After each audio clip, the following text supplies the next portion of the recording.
Hello दोस्तों, आज जो हम क्वेश्चन डिस्कस करेंगे वो है कि if alpha and beta are the zeros of the polynomial F X equals to six X square plus X minus का टू।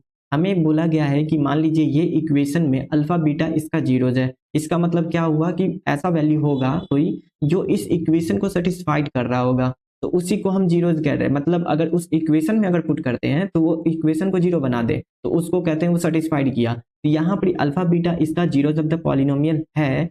और यहाँ बोला गया है जब इसका alpha beta zeros of the polynomial है देन हमें फाइंड करना है कि अल्फा अपन में बीटा प्लस का बीटा अपन में अल्फा का वैल्यू क्या होगा। तो देखते हैं कैसे सॉल्व करेंगे। तो सबसे पहला कुछ एक बेसिक कॉन्सेप्ट होता है उसको याद रखना है। वो है कि अगर मान लीजिए कि कोई भी इक्वेशन हमारा इस फॉर्मेट में दिया हुआ है कि A X square plus B X plus C इस तरीके से दिया गया होता है। अगर हमें ये बोला गया है कि ये इसका अल्फा एंड बीटा इसका जीरोज है, देन यहाँ से दो चीज हमें पता चलता है कि अल्फा प्लस बीटा का वैल्यू वो माइनस बी अपॉन में ए के इक्वल होगा एंड अल्फा बीटा का वैल्यू सी अपॉन में ए होगा।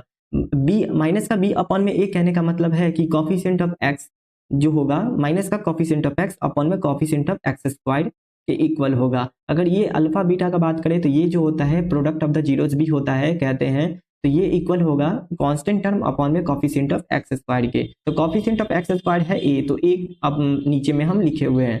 अब यहाँ से क्या करते हैं, तो सबसे पहले हमारा जो इक्वेशन है उसको राइट डाउन करते हैं, इसके बाद आगे का प्रोसेस करेंगे। तो सबसे पहले क्या करते हैं कि हमारा जो इक्वेशन है एफ एक्स वो लिखते हैं। एफ एक्स किसके इक्वल दिया गया है, सिक्स एक्स स्क्वायर प्लस का एक्स माइनस का टू के इक्वल दिया गया है। ठीक है, अब यहाँ से हम इस इक्वेशन पर ध्यान देते हैं जो हमें फाइंड करना है, क्योंकि ये अभी क्लियर नहीं हो रहा है कि अल्फा अपन में बीटा प्लस का बीटा अपन में अल्फा एक्चुअली ये हमें डिमांड क्या चीज का कर रहा है। तो सबसे पहले वो चीज को अच्छे तरीके से लिख लेते हैं ताकि हमें क्लियरली समझ में आ जाए। तो यहाँ पर हमें जो फाइंड करना है वो देख लेते हैं कि ये है कि जो अल्फा अपॉन में बीटा प्लस का बीटा अपॉन में अल्फा ये हमें दिया गया है। ठीक है, तो एक्चुअली में जब हम इसका एलसीएम लेंगे तो इस तरीके से आएगा कि अल्फा बीटा का एलसीएम होता है अल्फा बीटा। ठीक है, अब यहाँ पर हमें क्या करना है, बीटा को अल्फा बीटा बनाना है तो यहाँ पर कितने क्या से मल्टीप्लाई करना पड़ेगा, तो अल्फा से। तो यानी ऊपर भी अल्फा से मल्टीप्लाई होगा तो ये अल्फा स्क्वायर हो जाएगा, प्लस का साइन आएगा बीच में। अब यहाँ पर अल्फा ऑलरेडी